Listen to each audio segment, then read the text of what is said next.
It's 2012, you know, and they're over there working on boats that were designed in the 1700s, 1800s. They're using tools that were predominantly used and designed before the Civil War. So, you know, there is this dichotomy, and I think it's just natural. The shop has had to evolve over time.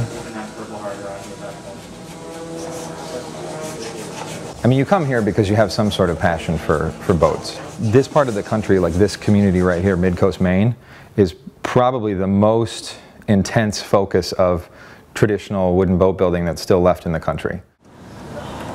Semantics. Don't confuse me with the details. It's not important who did what to who and when and how we got to where we are. End result. I'm embarrassed. You should probably be more embarrassed for yourself. Why? Association. Huh? Association.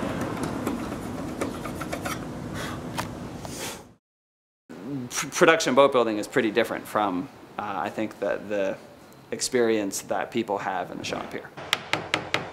In terms of like real builders doing real work, this is, you know, probably one of the last sort of bastions.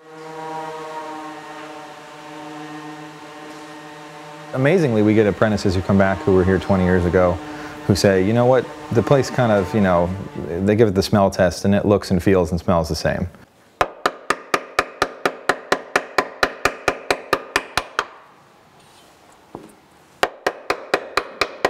Every single screw, every little bung here, every rivet, I mean, everything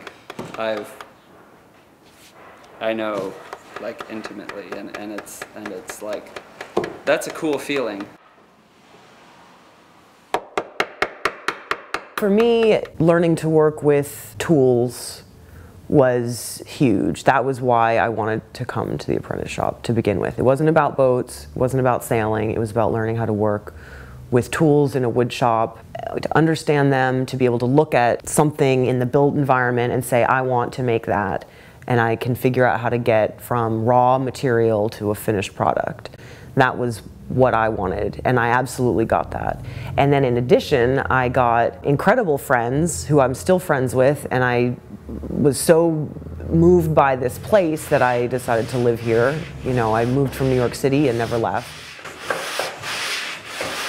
And I think that's common for a lot of people. They come here and they, you know, they're immediately enmeshed in the apprentice shop community, but aside from that, the coast of Maine is a really nice place to be, so a lot of people just stay.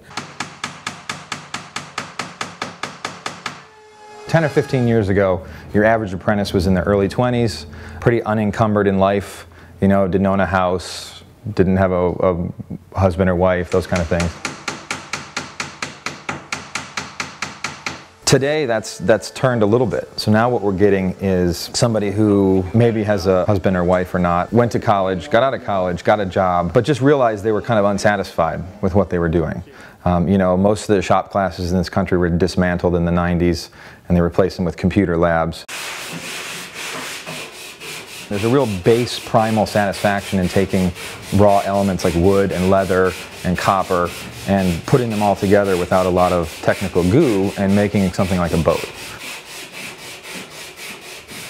In terms of a skill, honestly, I always tell people the #1 thing you learn here is patience.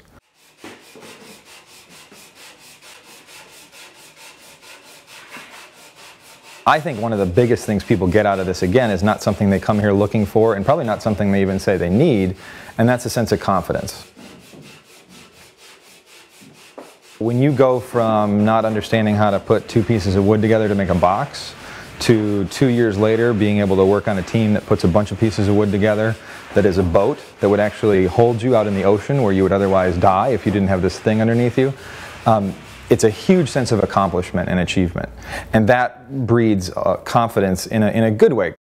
It's funny, everybody always asks the apprentices, aren't you sad when the boat leaves the shop and it goes to the customer or whatever and you don't get to keep it?